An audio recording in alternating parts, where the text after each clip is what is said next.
अच्छा आगे जाते हैं हेमरेजिक स्ट्रोक। अच्छा से 85% इस्कीमिक स्ट्रोक होता है और 15% हेमरेजिक स्ट्रोक होता है। हेमरेजिक स्ट्रोक दो तरह का होता है, एक इंट्रा पैरेन्काइमल हेमरेज और दूसरा सब एरेक्नॉइड हेमरेज। इंट्रा पैरेन्काइमल मतलब जो ब्रेन के पैरेन्काइमा के अंदर वेसल्स आ रही हैं उनका रप्चर होगा। सब एरेक्नॉइड मतलब जो सब एरेक्नॉइड वेसल्स हैं सारी वो उनमें से कोई रप्चर होगा। सो इंट्रा पैरेन्काइमल हेमरेज क्यों होता है?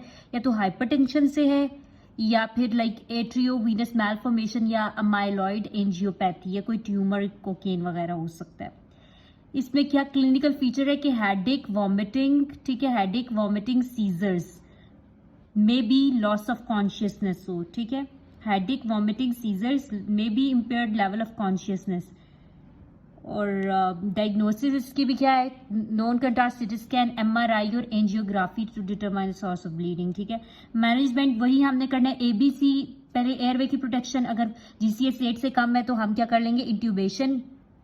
देन बी में हमने बेड को एलिवेट कर देना है ताकि ऑक्सीजन सही से जाए 30 से 45 डिग्रीज पर, अवॉइड हाइपोथर्मिया। और सी में हमने क्या करना है? रिवर्स कोगुलोपैथी, विटामिन के दे देंगे, फ्रेश फ्रोजन प्लाज्मा, ठीक है, ठीक है, विटामिन के, ठीक है, विटामिन के, फ्रेश फ्रोजन प्लाज्मा और फ्रेश फ्रोजन प्लाज्मा और प्लेटलेट ट्रांसफ्यूजन, ठीक है, और प्लेटलेट ट्रांसफ्यूजन, ठीक है, target platelet is more than 100,000, ठीक है।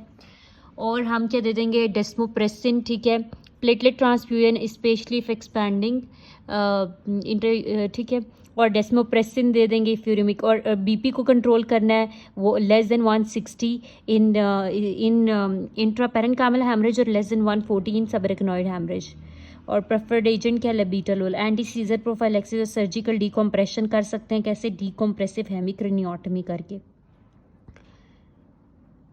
देन सब एरेक्नॉइड हेमरेज आ जाता है हमारे पास। सब एरेक्नॉइड हेमरेज में क्या है कि जो सब एरेक्नॉइड में वेसल्स पड़ी हुई हैं सब एरेक्नॉइड स्पेस में, उनके अंदर कोई डिफॉर्मिटी होगी और वो फट जाएंगी। उनके अंदर क्या हो सकता है? कोई एन्यूरिज्म हो सकता है, उसका कोई ट्रॉमेटिक हीमाटोमा या कोई ट्यूमर वगैरह हो सकता है या कोई और हेमाटोलॉजिकल डिस्टर्बेंस, ठीक है। तो ये सेक्युलर एन्यूरिज्म जो है ये आमतौर पे कहाँ होता है? सेक्युलर एन्यूरिज्म ये जो एंटीरियर सेरिबेल, ठीक है, एंटीरियर सेरिब्रल आर्टरी और एंटीरियर कम्युनिकेटिंग आर्टरी, इन दोनों की कम्युनिकेशन पर यहाँ पर ये एन्यूरिज्म होता है और ये एन्यूरिज्म आमतौर पे फट जाता है। और जब फट जाए तो ये इससे बहुत ही थंडर क्लैप हेडिक होता है और बंदा कहता है ये it's a worst headache of my life. Loss of consciousness भी हो सकती है।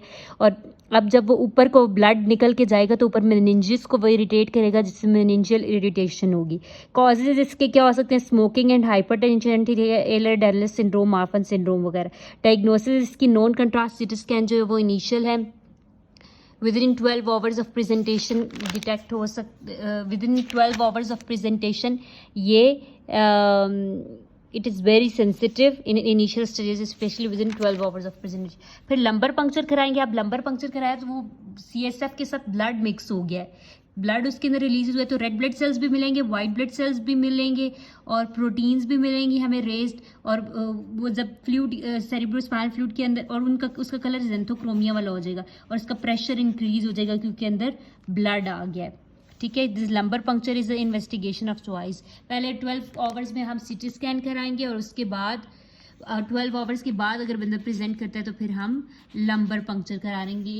It is the investigation of choice. वो इनिशियल इन्वेस्टिगेशन है और ये इन्वेस्टिगेशन ऑफ चॉइस है। ट्रीटमेंट क्या है हमारे पास हेमरेजिक स्ट्रोक का?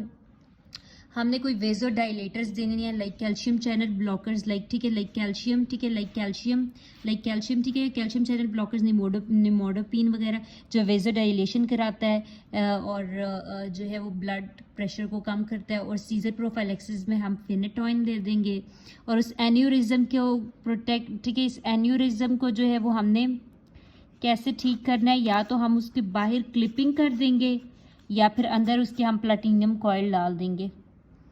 कॉइलिंग अ प्रेफर्ड प्रोसीजर है। कॉम्प्लिकेशंस क्या क्या डेवलप हो सकती हैं इस केस में? यहाँ पर आपको CT स्कैन में ये देखिए ये नज़र आ रहा है इस्कीमिक, ये एक्यूट इस्कीमिया है और ये फिर हमारे पास जो है ये क्रोनिक इस्कीमिया हो गया है। तो ये देखिए सब ये सारे हेमरेजिक स्ट्रोक के हैं, ये ब्लड सारा निकला हुआ है, ठीक है। सॉरी दिस इज ब्लड, ये इस्कीमिया नहीं है, ये हैमरेजिक स्ट्रोक है, ठीक है। ये ब्लड है सारा, पहले एक्यूट फेज में, ये क्रोनिक फेज में है, और ये भी देखें सबरकनॉइड हैमरेज। इसकी क्या क्या कॉम्प्लिकेशन हो सकती है? ऑब्स्ट्रक्शन के बाद हाइड्रोसेफलस डेवलप हो सकता है, ठीक है। ऑब्स्ट्रक्शन से हाइड्रोसेफलस डेवलप हो जाए, ऑब्स्ट्रक्टिव, ठीक है, ऑब्स्ट्रक्टिव, ठीक है, ऑब्स्ट्रक्टिव हाइड्रोसेफलस, ठीक है। इसके अलावा ब्लड सप्लाई नहीं मिलेगी सेरिब्रल हेमिस्फीयर को, तो डिलेड, ठीक है, डिलेड सेरिब्रल इस्कीमिया, हाइपोनेट्रीमिया और systemic complications. Systemic complications like chest infections और वीनस थ्रोम्बोसिस भी हो सकती है।